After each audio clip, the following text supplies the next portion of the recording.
As a finance coach, it's sometimes shocking to see someone else's budget. They often lack the key things a budget needs or are way more complicated than they need to be. Let me show you some of the issues I've seen, explain why they aren't helping you, and then show you some ways to fix them. Just a quick note first, this is not financial advice. All of this is just my opinion based on years of managing a budget, even during our year of traveling as a family and starting my own business in the finance sector. Mistake number 1 is doing all that you can to track your balance. You should have a bank account that you can quickly see your balance. If you don't, then I have a video up here about the bank I use and why I use it. So if you can check your account balance easily and quickly when the money is actually held, then why track it manually in a budget? Well, don't.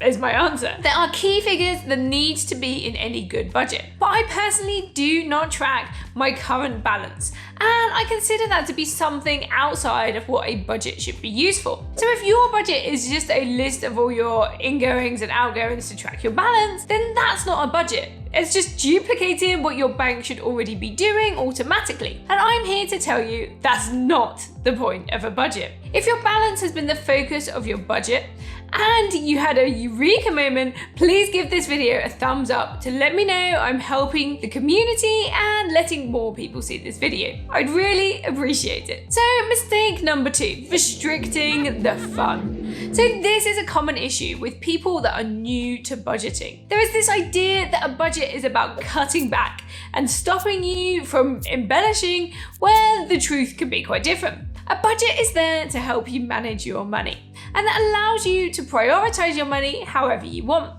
It's like trying to lose weight, following a fad diet that leaves you eating an apple a day or something else that's not just unhealthy, but completely unsustainable. So when you make your budget, think about how you want to spend your money and not just how you have to spend your money. Then try and include the fun bits as much as you can. Maybe you want to save up for a family trip somewhere.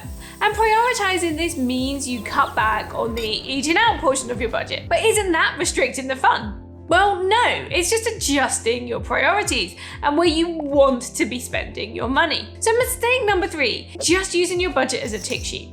Simply having a budget isn't a magic fix for your finances. It's supposed to be a place where you can track your money trends. That means you actually have to look at it and not just fill it in. Look back over your monthly budget. Have you been spending more or less in any particular areas? Does anything look out of place? Or is more money being sunk into something than you realized? Once you have an idea on your spending trends, this can help more than anything with making money-based decisions. It can also be the catalyst to know where you can save the most money or at least make the biggest difference. If you keep a digital budget, looking into making some calculations across your sheets. You can create all sorts of data sheets and graphs within a few clicks, and they can be quite revealing. Mistake number 4 is not having the right or any categories. The point in a budget is for me to know where I am spending or using my money. And that means having sections or categories in my budget. I like to have sections for things like food, entertainment, transport. What's important for you to track will vary, but think carefully about the areas of your finances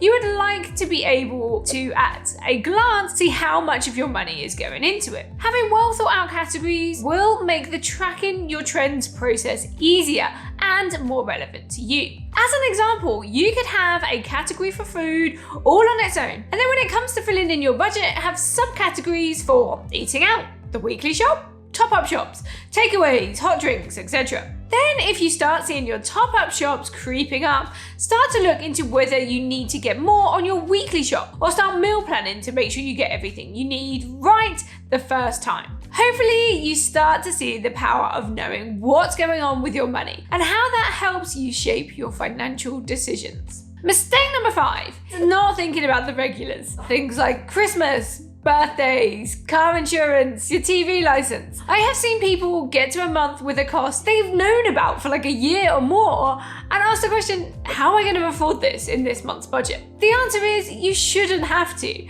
And this is another example of the power of budgeting. A budget is about managing your money, so it can go where it needs to and you want it to. So think about how much you want to be spending on gifting for birthdays. Personally, I'd keep Christmas, if that's something you celebrate, separate. Then, as part of your monthly budget, account for that. Same with anything else you know is coming up at some point in the year. Now, when one of these costs comes up, the money will already be sitting there waiting for you. This is where having a bank account that allows you to section your money into spaces or pots or whatever comes in really helpful. I've kept things fairly open in this video, so it can match whatever budgeting system you like to use. To see the budgeting system I use, you can check out this video here, or follow along as I go through my own budget.